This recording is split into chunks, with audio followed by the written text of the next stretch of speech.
Physiology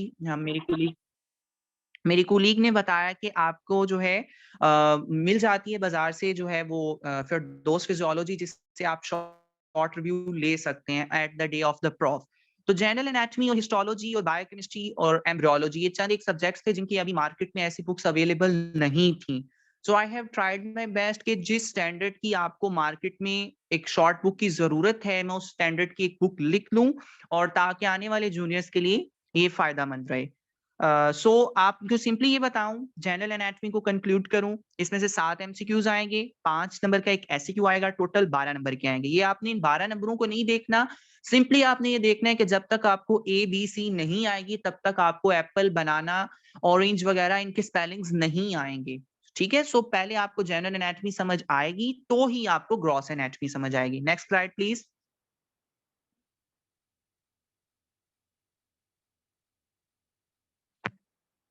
Shahzad, next slide please.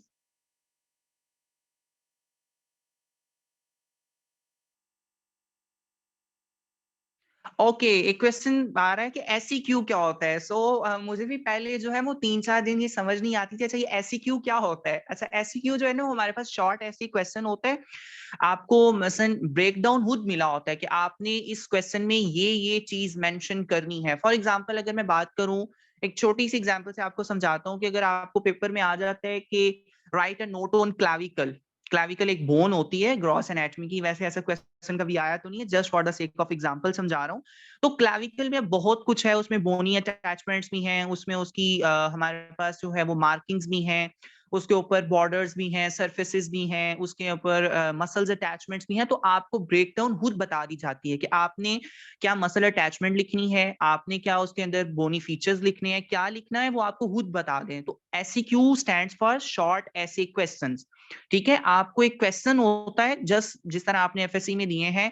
अच्छा, इधर ये नहीं होता कि शॉर्ट क्वेश्चन और लॉन्ग क्वेश्चन की कोई लिमिट होती है, कोई शॉर्ट क्वेश्चन या कोई लॉन्ग क्वेश्चन, सिंपली 5 नंबर का एक क्वेश्चन होता है जिसे हम एसईक्यू कहते हैं, शॉर्ट ऐसे क्वेश्चन। ठीक है, वो शॉर्ट ऐसे क्वेश्चन आपको, अच्छा एक चीज समझ लें कि अब आपकी लाइफ में चॉइसेस खत्म हो गई हैं। ठीक है, अब आपको 9 सवाल आएंगे तो 9 सवाल ही आपने करने, ऐसा नहीं है कि अब आपको कोई चॉइस मिल जाए। क्योंकि just for the sake of joke, अगर आपके पास कोई पेशेंट आता है तो आप उसे ये नहीं कह सकते कि अच्छा ये टॉपिक तो मैंने चॉइस पे छोड़ा था, मैं आपके पेशेंट आपको जो है वो डील नहीं कर सकता। So there is no choice from no in your life. ठीक है, you have to do each and everything. So moving toward the general histology. General histology एक बहुत ही बोरिंग सा सब्जेक्ट है। बोरिंग सा सब्जेक्ट इस वजह से है कि इसमें 3-4 वर्ड्स होते हैं जो बहुत इरिटेट करते हैं, एसिडोफिलिक, बेसोफिलिक, ओवल, ओवाइड, पोलेगोनल। ये क्या बातें मैं कर रहा हूँ, ये सारे के सारे वो वर्ड्स हैं जो आपने बार बार हिस्टोलॉजी में सुनने हैं। हिस्टोलॉजी क्या होता है, हिस्टोलॉजी आपने आई थिंक सो 9th क्लास का वो रट्टा अभी भी आप सबको याद होगा मेरी तरह, the microscopic study of the tissues is called histology. You आपने 9th क्लास में जब आपने बायोलॉजी की फील्ड को चूज किया था तो आपको बायोलॉजी के दूसरे सफे के ऊपर पंजाब टेक्स्ट बुक पे ये लाइन लिखी मिलती है कि हमारे पास the microscopic study of the tissues is called histology. No, अब आपका वो वक्त आ गया कि आपको वो माइक्रोस्कोपिक स्टडी करवाई जाए। ठीक है, वो आप हिस्टोलॉजी अब पढ़ें और हर एक सेल्स को देखें कि सेल्स की शेप कैसी होती है, वो पोलेगोनल होते हैं, वो हमारे पास जो है वो आइसोहिड्रल होते हैं, वो ऑक्टाहिड्रल होते हैं, उनकी शेप कैसी होती है। ठीक है, वो हमारे पास ओवल हैं, ओवाइड हैं। ठीक है, ये टर्म्स सीखेंगे। फिर इओसिनोफिलिक, इओसिनोफिलिक कहते हैं हमारे पास एक ऐसा सब्सटेंस, फिलिक का मतलब आप सब जानते होंगे, माइट पॉसिबल कि फिलिक का मतलब होता है लवर, इओसिनोफिलिक जो ऐसा सेल जो कि इओसिन डाई से स्टेन हो। अभी इओसिन और हिमाटॉक्सिलिन डाइज ये क्या होती हैं, जब आप जनरल हिस्टोलॉजी को शुरू करोगे तो आपको ये चीजें समझ आ जाएंगी। सिंपली देखिए, हमें टिश्यूज, चूंकि हर एक टिश्यू जो है वो नजर नहीं आ रहा था तो हम टिश्यूज को डाई देते हैं। आपको मैं रिमाइंड करवाता चलूं, आपने एक बैक्टीरिया का एक चैप्टर पढ़ा होगा अपनी फर्स्ट ईयर इसके अंदर एफएससी के अंदर, जिसमें आपने ग्राम पॉजिटिव और ग्राम नेगेटिव बैक्टीरिया के अंदर डिफरेंस पढ़ा होगा। माइट पॉसिबल कुछ स्टूडेंट्स को याद हो, तुम्हें याद हो कि ना याद हो, मुझे याद है जरा Sorry, जरा। Tayyab Raza. तो Sorry, Tayyab. Please wind up. And okay okay, I will try my best, लेकिन चूंकि मेरे पास 3 टॉपिक्स थे, so I will try my best, just give me 5 to 10 minutes। Okay, so simply बता रहा हूँ कि उसमें आपने ये पढ़ा है कि कुछ डाइज होती हैं, जिन डाइज की मदद से जो है वो हम स्टेन करते हैं और फिर हमें टिश्यूज जो हैं वो माइक्रोस्कोप के नीचे नजर आ रहे होते हैं। सो सिंपली ये डाइज होती हैं, टॉपिक जो है वो बहुत सी रफ किस्म के होते हैं और माशाल्लाह हमारे पास सोने पे सुहागा कह लें या सितम बलाए सितम कह लें, हमारे पास इसके 14 चैप्टर जो है वो हमें पढ़ने को मिलते हैं अपनी फर्स्ट ईयर के अंदर। सो एक तरफ आपकी पूरी की पूरी जो है वो ग्रास एनाटॉमी होती है और एक तरफ आपकी हिस्टोलॉजी जान छोड़ने का नाम नहीं ले रही होती। और इसमें से एससीक्यू जो है वो आपको एक ही आ रहा होता है 5 नंबर का, ठीक है? और आपको एमसीक्यूज जो है वो 9 आते हैं। लेकिन सबसे जो इसकी बुरी बात ये है कि जनरल हिस्टोलॉजी आपका साथ नहीं छोड़ती। इवन जब आप ऑस्पी में बैठे होते हैं, नो अब क्वेश्चन आएगा कि ऑस्पी क्या होती है? Observe station practical examination. ठीक है, आपकी एक प्रैक्टिकल जो एग्जाम होता है जो कि 100 मार्क्स का होता है, ठीक है? आपका 100 मार्क्स का जो है वो आपका होता है रिटन, जिसमें 90 मार्क्स जो हैं वो आपके रिटन एग्जाम होता है प्रॉफ, और 10 मार्क्स जो है वो आपने पूरा साल में जो पढ़ा होता है ना उनकी परसेंटेज निकाल के 10 में से आपको कुछ मार्क्स दिए जाते हैं, जिसे हम इंटरनल असेसमेंट मार्क्स कहते हैं। ठीक है, वो आपने पूरे साल में जो असेसमेंट्स दी होती हैं सब स्टेजेस, क्योंकि एनाटॉमी की सब स्टेजेस भी होती हैं, स्टेजेस भी होती हैं, तो आपने जो सब स्टेजेस में जो पढ़ा होता है उसकी बेस पे असेसमेंट में जो आपने परफॉर्म किया होता है उस सब की बेस के ऊपर आपके 10 में से कुछ मार्क्स लगते हैं, जिसे हम इंटरनल असेसमेंट। 10 मार्क्स आपके रिटन के होते हैं इंटरनल, 10 मार्क्स आपके प्रैक्टिकल में होते हैं, और 90 मार्क्स का आपका प्रॉफ रिटन का होता है, और 90 मार्क्स का आपका प्रॉफ जो है वो वाइवा प्लस प्रैक्टिकल होता है। तो प्रैक्टिकल में 20 नंबर की ऑस्पी या फिर प्रैक्टिकल जो है वो जनरल हिस्टोलॉजी से आता है। आपको क्या होता है, अभी हमने मेरे ख्याल से एक हफ्ता नहीं गुजरा, आज संडे है, लास्ट सैटरडे हमारा हिस्टोलॉजी का जो है ना ये ऑस्पी थी। और उसमें सिंपली होता क्या है कि आपके माइक्रोस्कोप लगे होते हैं, उसमें स्लाइड पड़ी होती है, आपने स्लाइड को आइडेंटिफाई करना होता है कि किस सेल की स्लाइड पड़ी है। आपने उसके 2 आईडी पॉइंट्स यानी आइडेंटिफिकेशन पॉइंट्स बताने होते हैं कि अगर आप फॉर एग्जांपल किसी स्लाइड को एडिपोज टिश्यू कह रहे हो तो क्यों कह रहे हो। 2 आइडेंटिटी पॉइंट्स बताएं, कौन से ऐसे आपको 2 फीचर्स नजर आए कि जिसकी बुनियाद पे आपने ये कहा कि ये हमारे पास जो है वो एडिपोज टिश्यू की है।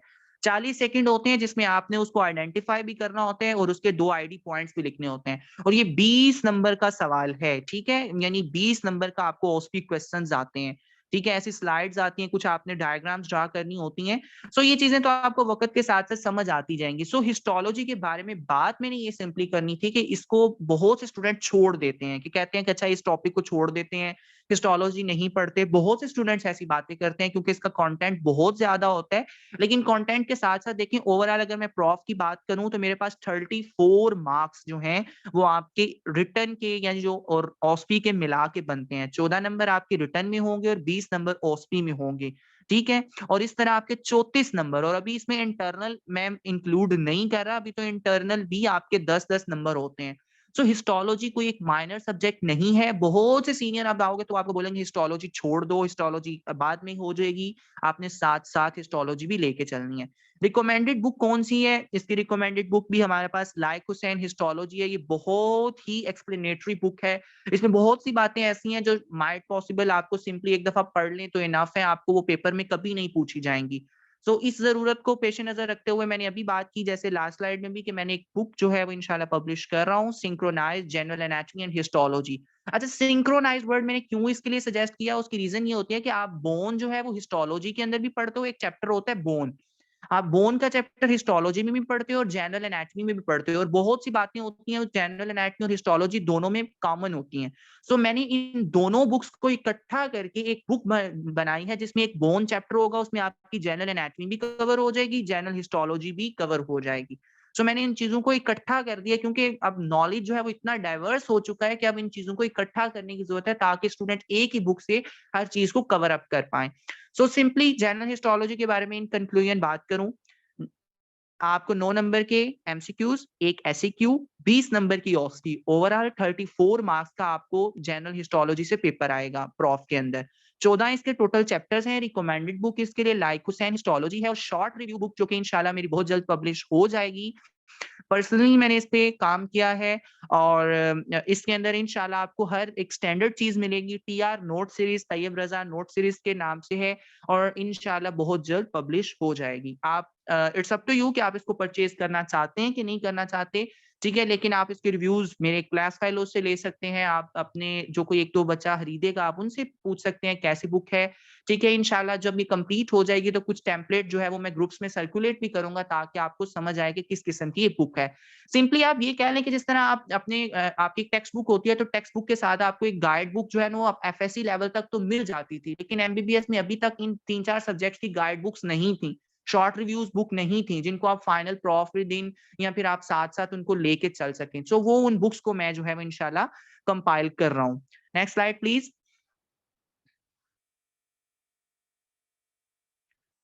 सो लास्टली मेरे पास जो टॉपिक है वो है बायोकेमिस्ट्री। बायोकेमिस्ट्री एक सब्जेक्ट है। अभी जो मैंने 2 टॉपिक्स की बात की, जनरल हिस्टोलॉजी, जनरल एनाटॉमी, वो एनाटॉमी की 2 सब डिविजन्स थी और उसमें से आपको मैंने बताया कि आपको 12 नंबर का पेपर जनरल एनाटॉमी से आना था और आपको जो है वो रिटन के अंदर आपको जो एग्जाम आना है वो 14 मार्क्स का जो है वो एग्जाम आना है आपको रिटन के अंदर हिस्टोलॉजी से। बाकी जो 90 मार्क्स कैसे पूरे होंगे वो आपको फैज मोहम्मद बताएंगे जब वो अपनी ग्रॉस एनाटॉमी और एम्ब्रियोलॉजी को शामिल कर लेंगे। तो इस तरह ओवरऑल एनाटॉमी जो है वो आपकी 90 नंबर की होगी। एनाटॉमी बहुत एक लेंथी सब्जेक्ट होता है। अच्छा, कुछ स्टूडेंट यहाँ पूछेंगे कि क्या सब स्टेजेस के अंदर जो है वो जनरल एनाटॉमी जनरल हिस्टोलॉजी भी होती है? तो ऐसा नहीं होता। आपकी जो सब स्टेजेस होती हैं वो सिर्फ ग्रॉस एनाटॉमी की होती है, उसमें जीए भी नहीं होती, जनरल एनाटॉमी नहीं होती, जनरल हिस्टोलॉजी नहीं होती, एम्ब्रियोलॉजी नहीं होती। सिंपली आपकी जो है वो ग्रॉस एनाटॉमी होती है, अपर लिम्ब, लोअर लिम्ब और थोरैक्स वगैरह।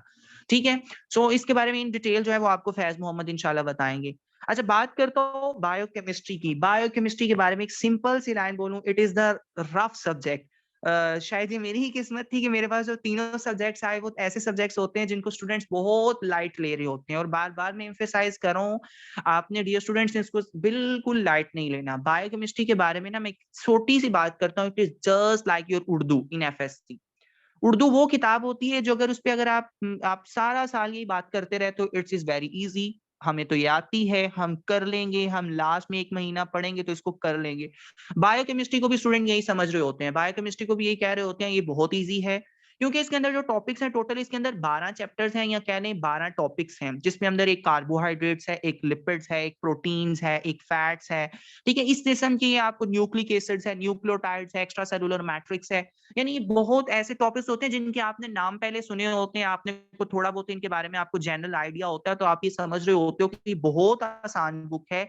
लेकिन ये मैं कहता हूँ जहाँ ये बहुत आसान बुक है वहां ये एट द एंड बहुत मुश्किल बुक इस वजह से बनी होती है कि स्टूडेंट्स ने इतना प्रॉपर टाइम नहीं दिया होता और एट द एंड जो है वो जिस तरह आयशा भी बात कर रही थी कि फिजियोलॉजी और बायोकेमिस्ट्री को लोग एक साइड पर रख देते हैं, इन्हें सिर्फ असेसमेंट के टाइम थोड़ा बहुत टाइम देते हैं और असेसमेंट पास कर लेते हैं और एट द एंड जब प्रॉफ का टाइम होता है तो उनका सिलेबस भी कवर नहीं हुआ होता। सो आपने इसको भी साथ-साथ टाइम देना है। ऐसा नहीं है कि टाइम नहीं दिया जा सकता, मैंने भी टाइम दिया, सभी जैसा टाइम देते हैं और सभी इसके ऊपर ट्राई करते हैं, आपने भी ट्राई करना है, आपने इसको टाइम देना है। और इसका भी मैंने आपके लिए हल निकाला हुआ है, इंशाल्लाह नेक्स्ट स्लाइड में बताता हूँ क्या हल है। इसमें हमारे पास जो है वो नंबर ऑफ एमसीक्यूज 45, क्योंकि ये टोटल अब ये एक कंप्लीट सब्जेक्ट है बायोकेमिस्ट्री, इसमें कोई सब डिवीजन नहीं है, तो आपको ओवरऑल बायोकेमिस्ट्री में से 45 जो हैं वो एससीक्यू 45 मार्क्स के एमसीक्यूज आएंगे जो कि 45 ही होंगे। अच्छा, इसके जो एमसीक्यूज होते हैं वो इतने कोई सिनेरियो बेस्ड नहीं होते, सिंपली आपके नॉलेज बेस्ड होते हैं अगर आपने अच्छी से चीजें पढ़ी हुई हैं। अब इसके नॉलेज बेस होने का भी एक थोड़ा-सा प्रॉब्लम है, वो मैं आपको नेक्स्ट में बताता हूँ, उसका सॉल्यूशन भी बताता हूँ, ठीक है? सो सिंपली आप पहले इस चीज़ को अंडरस्टैंड करें कि इसके अंदर टोटल 45 आपको एमसीक्यूज़ आएँगे, each MCQs Carey's 1 marks, so overall आपके 45 मार्क्स के एमसीक्यूज़ होंगे और एमसीक्यूज़ ईज़ी होते हैं अगर आप सिंपल टेक्स्ट को अच्छे से पढ़ें, ध्यान से पढ़ें, ठीक है? बायोकेमिस्ट्री में ना आप समझ लें कि 70% स्टिल आपका एफएससी वाला नॉलेज है और क्रैमिंग बेस्ड नॉलेज है, आपको थोड़ा बहुत क्रैम करना पड़ता है, फार्मूलाज़ वगैरह, कुछ 1-2 आपको निस्टर में डेरिवेशंस भी देखने को मिलेंगी जो कि बहुत से कॉलेजेस में नहीं होती। One of the most important derivation is the Michaelis Menten equation जो कि आप एंजाइम्स में पढ़ते हो। ये किसी भी मेडिकल कॉलेज में नहीं करवाई जाती लेकिन हमारी एचओडी साहिबा चूंकि Tayyab, करवाती हैं। Tayyab, तो sorry to interrupt you. Please simplify. Okay okay okay okay, just let me give 5 marks, I will conclude. I am trying my best कि मैं जल्दी से कंक्लूड कर्नल रिटर्न, जैसे कि मैंने एनाटॉमी में बताया 10 नंबर के आपके इंटरनल असेसमेंट जो होंगी, आपने पूरा साल जो अपनी प्रोग्रेस होगी वो आपका साथ-साथ रिकॉर्ड बन रहा होता है और वो एट द एंड प्रॉफ के अंदर 10 नंबर लगते हैं, ठीक है? और इंटरनल जो है वो प्रैक्टिकल, वो भी आपके 10 नंबर होते हैं, आपने पूरा साल जो प्रैक्टिकल होते हैं। अच्छा, कुछ स्टूडेंट ना प्रैक्टिकल वो सीरियस नहीं लेते, प्रैक्टिकल नहीं परफॉर्म करते, जाते नहीं है और एट द एंड ऑस्पी में सबसे ज्यादा 100 नंबर का प्रैक्टिकल होता है और प्रैक्टिकल आ नहीं रहा होता। ये समझ लीजिएगा ये एफएससी और आपकी 9th-10th नहीं है जहां आपके पीछे किसी प्रिंसिपल ने चले जाना है या आपके पीछे किसी ने चले जाना है और आपके मार्क्स लग जाने हैं। इसमें जो आप खुद करेंगे वो उसके ही मार्क्स आपको मिलेंगे। सो इसमें वाइवा एंड प्रैक्टिकल जो है वो आपका 90 मार्क्स का, ठीक है, दोनों चीजें मिला के, जैसे मैं ऑस्पी का नाम पहले मैंने नाम लिया था, ठीक है। और सिंपली आपका 90 मार्क्स का रिटर्न एग्जाम होगा प्रॉफ में, 90 मार्क्स का आपका होगा वाइवा और प्रैक्टिकल, और 10-10 दोनों के अंदर इंटरनल, यानी आपने पूरा साल जो प्रोग्रेस की है प्रैक्टिकल्स में उसके 10 नंबर और पूरा साल जो आपने रिटर्न में असेसमेंट्स में प्रोग्रेस की है उसके 10 नंबर। सो इस तरह आपके टोटल मार्क्स 200 नंबर का बायोकेमिस्ट्री का सब्जेक्ट पूरा हो जाता है। इसमें टोटल चैप्टर जो है वो हमारे पास 12 होते हैं। Next slide please. तो अब मेरी लास्ट स्लाइड्स आती हैं जिसमें अब जो है वो आपको मैं बताऊंगा कि इसके लिए रिकमेंडेड बुक्स कौन कौन सी हैं, अवेलेबल बुक्स कौन कौन सी हैं। हमारी जो एचओडी साहिबा हैं मैडम बख्तावर फरूक, उनकी कौन सी है बुक और उनको कौन सी बुक जो है वो पसंद है या कौन कौन सी इसकी बुक्स आपको मार्केट में मिलती हैं। As far as the available books is concern, तो हमारे पास बहुत सी बुक्स मड़ी हैं, ठीक है। हमारे पास एक लेहनिंजर प्रिंसिपल्स ऑफ बायोकेमिस्ट्री, नाम ही सुन के बहुत अजीब है, ये आपकी ये समझ लें बाइबल ऑफ बायोकेमिस्ट्री। अगर कोई स्टूडेंट इसे पढ़ लेता है, जो कि पढ़ना जो है वो नामुमकिन सा सीन है, ठीक है, इसको बहुत मुश्किल होता है क्योंकि बहुत डिटेल में है और बहुत जो पीएचडी के स्टूडेंट्स होते हैं वो ये पढ़ते हैं। चूंकि हमारी मैडम साहिबा जो है जो एचओडी है वो खुद पीएचडी हैं, खुद वो लेनिंजर पढ़ती हैं, तो वो स्टूडेंट्स को भी एम्फेसाइज करती हैं कि आप भी लेनिंजर पढ़ें, ठीक है। लेकिन इसका हल मैं बता रहा हूँ, मैंने निकाला है, मैंने लेनिंजर को साथ साथ गो थ्रू किया और मैंने लेनिंजर के जो मेन पॉइंट्स जो कि प्रॉफ में आते हैं, मैडम को पसंद है, मैडम लेनिंजर के जो पॉइंट्स क्लास में डिस्कस करती हैं, जो कि बुक्स जो कि स्टूडेंट्स फॉलो कर रहे होते हैं उसमें हमें नहीं मिलते, तो उन पॉइंट्स को मैंने एक जगह इकट्ठा करके इसके लिए भी एक बुक, इसका तो मोस्टली मेरा काम कंप्लीट भी हो चुका है और इंशाल्लाह भी अपने लास्ट सेशन में है, लास्ट इसकी प्रूफ रीडिंग्स की तरफ जा रहा हूँ। और just for the sake of your satisfaction, इसमें जो हमारी एचओडी साहिबा हैं मैडम बख्तावर फरूक, वो खुद इसमें कोलैबोरेट कर रही हैं और वो खुद इस चीज को जो है वो मेरे साथ मिलके, हम टीचर हैं और मैं हैं, हम दोनों मिलके जो है इस चीज को प्रूफ रीडिंग इसकी मैम खुद कर रही हैं। आजकल मैम के पास मैंने भिजवा दी हुई है, मैम इसको प्रूफ रीड कर रही हैं, इस बुक को जो मैंने बुक लिखी है टीआर नोट से। सभी बुक्स का जो है वो मैंने रिव्यू लिख दिया है, सभी बुक्स के जो मेन पॉइंट जो मैम को पसंद है। और आपकी सेटिस्फेक्शन के लिए जब मैम इस चीज को रिकमेंड करेंगी, जब मैम इस चीज के अंदर खुद इन्वॉल्व हैं, खुद उनको वो बुक अच्छी लग रही है और खुद वो उसको प्रूफ रीड कर रही हैं और वैलिडिफाई कर रही हैं, वेरीफाई कर रही हैं, तो आई थिंक सो ये सेटिस्फेक्शन आपके लिए काफी होगी कि वो बुक अच्छी ही होगी। सो बात करूं कि इसमें आपको जो अवेलेबल बुक्स थी उसमें लेनिंजर है, प्रिंसिपल्स ऑफ बायोकेमिस्ट्री, हार्पर्स है, माइट पॉसिबल बहुत से स्टूडेंट्स ने नाम सुना हो, Harper's illustrated review of biochemistry, Lippincott's illustrated review of biochemistry, Vasudevan's biochemistry, Hashmi's biochemistry, और बहुत सी बुक्स ऐसी हैं जिनको मैंने पढ़ा और उनमें से मैंने पॉइंट्स निकाले और अपने नोट्स में शामिल किए, जिनको मैंने यहाँ शामिल नहीं किया। क्या आप कहीं ये इन किताबों के नाम सुन के ही ना घबरा जाएं कि इतनी किताब में कहाँ से हम पढ़ेंगे और कैसे पढ़ेंगे।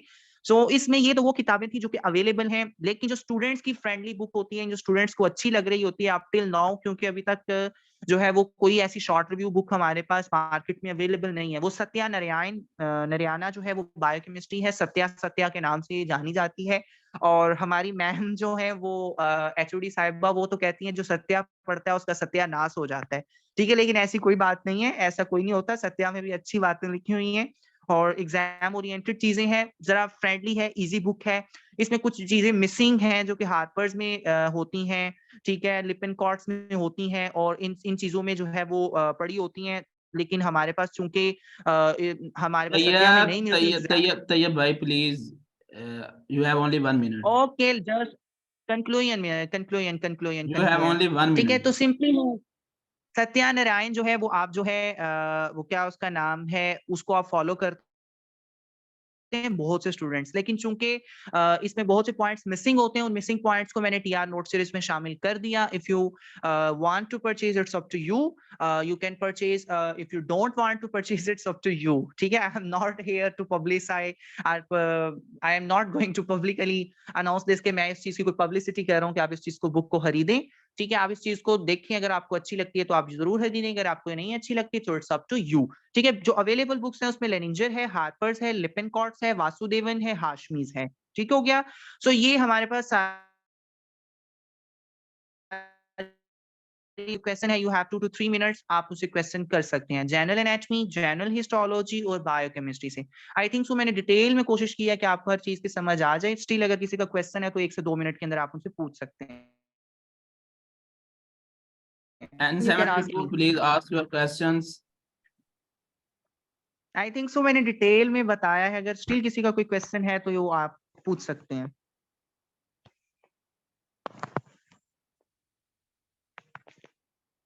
आई थिंक सो स्टूडेंट्स बोर हो गए हैं मेरी बातें सुन सुन के. ऐसा तो नहीं? जी जी सही कह रहे हैं. जी जी ऐसी है.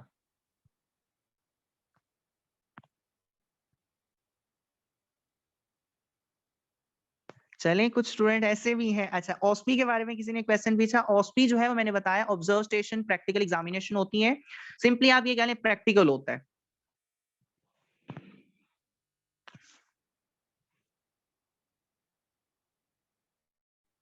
Thank you so much. I think so there is no question.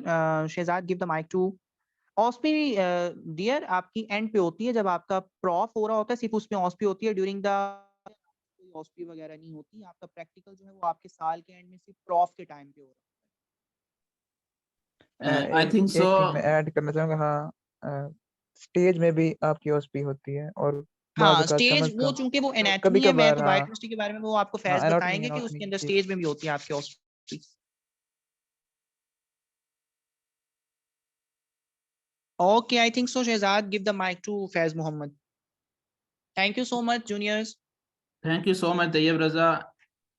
ये जो तैयब रजा भाई है ना, ये मेरे भी उस्ताद हैं, और यहाँ पे जितने भी हैं ना, सिवाय जो Not at आयशा है, all, not at all. उसके अलावा बाकी सबके जो हैं ये टीचर हैं. और हमने बहुत सी चीज़ें इनसे पूरी, बल्कि फिजियो जो है वो हमने इन्हीं से पढ़ी है. और आप सब ने इन भाई के लिए भी दुआ करनी है कि इनकी डिस्टिंक्शंस आए.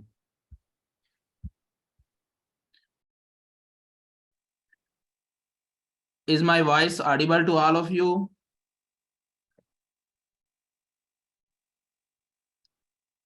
N72, is my voice Yes. audible to all of you? Yes. Okay. Faiz Muhammad, are you here? No, Faiz Muhammad are not present, is not present. तो हमारी जो नेक्स्ट स्पीकर हैं वो दोबारा से ही जो आयशा रियाज हैं वो एक्सप्लेन करेंगी about gross anatomy and embryology. Ayesha please speak up. मैं स्लाइड शेयर कर देता हूँ अभी. अस्सलाम वालेकुम अगेन. मैं फिर आपके साथ हूँ, आयशा रियाज. पहले मैंने फिजियोलॉजी के बारे में बताया था, अब मैं आपको बताऊंगी एम्ब्रियोलॉजी और ग्रॉस एनाटॉमी के बारे में. फैज भाई थोड़ा आज प्रेजेंट नहीं है तो उनकी तरफ से माजरत. मैं आपको बता देती हूँ ग्रॉस एनाटॉमी के बारे में और एम्ब्रियोलॉजी के बारे में. तो most important subject of out of 3 जो सब्जेक्ट्स हैं उनमें ग्रॉस एनाटॉमी है. ठीक है, ये आपका बेसिक और मोस्ट इम्पोर्टेंट सब्जेक्ट है फर्स्ट ईयर का. और इसकी तैयारी के लिए आपको पूरी कोशिश करनी होगी और इसके लिए आपको ज़्यादा टाइम नहीं निकालना पड़ेगा, बिकॉज इसकी सब स्टेजेस और स्टेजेस एक साथ होते रहते हैं. तो इसलिए आपको इसको याद करने में ज़्यादा मसला नहीं होगा. आपने इसका पूरा कंसेप्ट बनाना है. आपकी बॉडी में जो कुछ है, जहाँ जहाँ है, वो आपको पता होना चाहिए. ये सारा बेसिकली जो असली मेडिकल आप पढ़ रहे हैं वो आपकी ग्रॉस है, क्योंकि ये आपको अपनी बॉडी पर दिखाई देती है. ठीक है, तो ग्रॉस एनाटॉमी आपकी मेन सब्जेक्ट है. अभी मैं आपको ग्रॉस एनाटॉमी के बारे में बताऊंगी. शहजाद प्लीज स्लाइड शेयर कीजिए.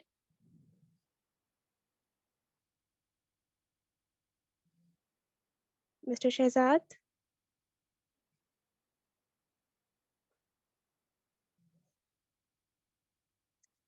अच्छा जी, तो आपको बताया गया था कि 3 मेन सब्जेक्ट हैं, एनाटॉमी, फिजियोलॉजी और बायोकेमिस्ट्री। तो एनाटॉमी की आगे ब्रांचेस हैं, Is gross my anatomy, screen visible to all of general. you? जी हाँ, विजिबल है। एनाटॉमी के आगे ब्रांचेस हैं, जी जी gross anatomy, general histology, general embryology और जनरल एनाटॉमी, ठीक है। तो अभी आपको मैं ग्रॉस एनाटॉमी और एम्ब्रियोलॉजी के बारे में बताऊंगी। ग्रॉस एनाटॉमी आपका एक बहुत ही इम्पोर्टेंट सब्जेक्ट है, ठीक है। तो इसके लिए मैंने आपको बताया कि सब स्टेजेस होते हैं, एंड में फिर आपका सेंड अप होता है और प्रॉफ होता है। ग्रॉस एनाटॉमी आपके असेसमेंट्स में नहीं होती, इसके लिए अलग से स्टेजेस होते हैं, उनको पास करना ज़रूरी होता है, ठीक है। ग्रॉस एनाटॉमी, ग्रॉस का मतलब है आपको सुपरफिशियली जो चीज़ें दिखाई देती हैं, ठीक है। तो आपकी बॉडी में कौन सा ऑर्गन कहाँ पर है, कौन सी वेन, कौन सी आर्टरी, कौन सी नर्व कहाँ पर है, इसमें आपको बताया जाएगा। उसका पूरा रूट कहाँ से निकलती है, कहाँ पे ख़त्म होती है, पूरी बॉडी में हड्डियाँ, मसल्स, हर चीज़ आपको इसमें बताई जाएंगी। उसके लिए आपको डायसेक्शन करवाई जाएगी। डायसेक्शन हॉल में कैडेवर्स होंगे, आपको उन पे डायसेक्शन करवाई जाएगी, उनके बॉडी पार्ट्स दिखाए जाएंगे और पूरा ये आपको एक मेडिकल वाला फील्ड देगी। चलें जी, नेक्स्ट स्लाइड देखते हैं। ग्रॉस एनाटॉमी में 3 स्टेम्स आगे हैं, लोअर लिम्ब, अपर लिम्ब और थोरैक्स। अपर लिम्ब में आपको अपर लिम्ब के बारे में बताया जाएगा, like arms and four arms. Lower limb में आपको लेग और थाइस के बारे में बताया जाएगा और थोरैक्स में आपको चेस्ट रीजन के बारे में बताया जाएगा। तीनों ही मोस्ट इम्पोर्टेंट हैं, तीनों ही आपको बहुत अच्छे से करने होंगे, इसमें कोई चॉइस नहीं होगी, इक्वली मार्क्स कैरी करते हैं। तो अपर लिम्ब में आपको पूरी डिटेल से आपकी अलग किताब होगी, लोअर लिम्ब की अलग किताब होगी, थोरैक्स की अलग किताब होगी, आपको वो अच्छे से पढ़ना है। आपकी 2 हफ्ते बाद तकरीबन एक सब स्टेज हुआ करेगी, लाइक अ चेक पॉइंट। आपने 2 हफ्ते में जो पढ़ा होगा उसके बारे में आपका टेस्ट होगा, डायसेक्शंस होंगी, ऑस्पी होगी और आहिस्ता-आहिस्ता आपको सब कुछ समझ आ जाएगा कि आपने ग्रॉस में क्या-क्या किया है। ग्रॉस को आपको पढ़ना बहुत ही अच्छे तरीके से है, आप साथ उसके लिए एटलस इस्तेमाल करें, अच्छी रेफरेंस बुक इस्तेमाल करें, उसके साथ एटटेस्ट इस्तेमाल अच्छी बनी होती है। आप उस डायग्राम को देखें, उस कांसेप्ट को समझें, कौन-सी आर्टरी, कौन-सी वेन, कौन-सी नर्व कहाँ पर है, वो आपको डायग्राम से बहुत अच्छी याद रह जाती है।